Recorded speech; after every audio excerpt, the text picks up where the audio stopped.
Hello বন্ধুরা, কেমন আছো তোমরা? কেমনই বা থাকবে এই গরমে? গরমে কেউই সেরকম ভাবে ভালো নেই, এত গরম পড়েছে।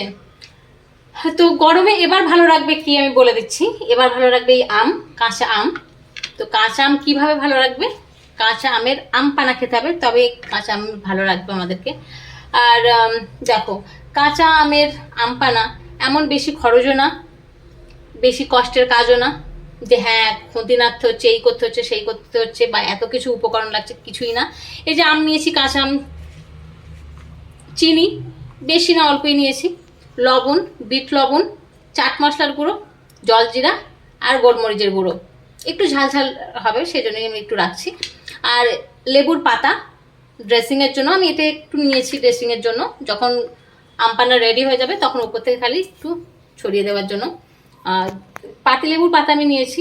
পাতিলেবু যদি কারোর গাছ না থাকে, যদি বাতাবি লেবু থাকে বা যে কোনো লেবুর পাতা থাকলেও এটা হবে। যদি কেউ দিতে চাও, না দিতে চাইলেও কোনো অসুবিধা নেই, যে দিতেই হবে এমন কোনো কথা না। আমি শুধু সাজানোর জন্য দিয়েছি, তাছাড়া একটা ফ্লেভার থাকেও সেজন্য দিয়েছি। তো চলো আম পানা এবার বানিয়ে নেব। আমি জল গরম আগেই করতে দিয়ে দিয়েছি, একটা প্যান বসিয়ে নিয়েছি, জল দিয়ে দিয়েছি। এবার আম বোটা থেকে কেটে নিচ্ছি আমি একটু। এগুলো সিদ্ধ করে নেব। দেখো, এই গরমের জন্য আমরা দোকান থেকে কোল্ড ড্রিঙ্কস কিনি, পুরো পরিবারের জন্য কিনতে গেলে সেটা 100 টাকা 200 টাকা লেগে যাচ্ছে। আর আমি যদি আম পানা নিজে বাড়িতে বানাই, সেটা শরীরের পক্ষেও ভালো। আর আম জানো সবাই, কম বেশি কেউ সবাই জানো যে আম পানা হচ্ছে শরীরের পক্ষে খুবই ভালো, গরম থেকেও বাঁচায়।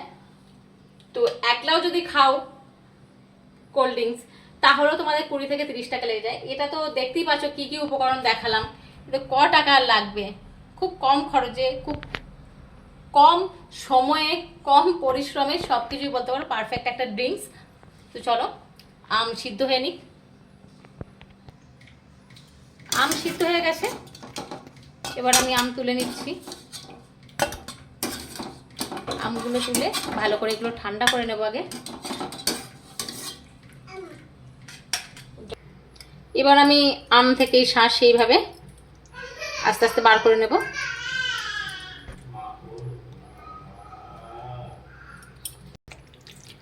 এইভাবে ভালোভাবে আমি চটকে নিয়ে এরকম ফেটিয়ে নেব, যাতে সবটা পুরোভাবে একদম গুলে যায়। এবার যে উপকরণগুলো রাখছি আমি, সেগুলো সবই দিয়ে দেবো এর ভিতরে, ভালো করে মিশিয়ে নেব। চিনিও দিয়ে দেব,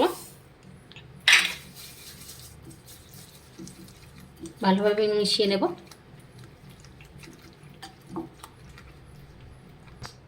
ভালোভাবে মেখে রেখে দিয়েছিলাম বেশ খানিকক্ষণ। এবার আমি একটা জায়গায় ঢেলে দিচ্ছি। চিনি গুলে গেছে। এবার যে জলে আমি আমগুলো সিদ্ধ করতে দিয়েছিলাম, সেই জলটা ইউজ করব। তোমরা চাইলে অন্য জলও নিতে পারো, নর্মাল জল বা ঠান্ডা জল নিতে পারো। আমি এই জলটা নিচ্ছি কারণ আমগুলো এর মধ্যে সিদ্ধ হয়েছে, এর ফ্লেভারটা ভালোভাবে আসবে। আর আমগুলো সিদ্ধ হওয়ার সাথে জলের সাথে মিশে গেছে, আমের যে একটা ফ্লেভার থাকে, সেজন্য আমি এই জলই নিলাম। ভালোভাবে দেখুন ঠান্ডা করে নিলাম। এবার আমি 4টে গ্লাস নিয়ে নিয়েছি, যেহেতু আমার বাড়িতে আমরা 4 জন আছি।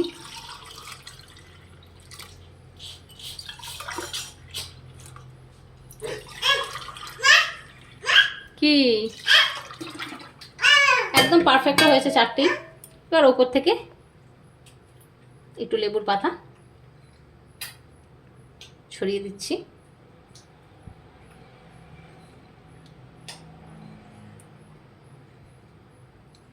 শুধু আমি বানাচ্ছি বলি না, দেখে না, নিজেরাও ভিডিও দেখবে, দেখে বানিয়ে তারপরে আমাকে কমেন্টে জানাবে যে হ্যাঁ সত্যি ভালো লাগলো কিনা না লাগলো। এই হচ্ছে আম পানা, একদম গরম থেকে খুব খুব খুব ভাবে বাঁচায়, আমি জানি এটা। আমি বারবার এই গরমেতে আমপানা বানাই বাড়িতে। তো এই ভিডিওটা যদি ভালো লেগে থাকে তাহলে লাইক করো, কমেন্ট করো, শেয়ার করো, আর প্লিজ আমার চ্যানেলকে সাবস্ক্রাইব করো। আর কমেন্টে অবশ্যই জানাবে যে আমপানা বানিয়ে খেয়েছো কেমন লাগলো। তো দেখাবে পরের ভিডিও। টাটা।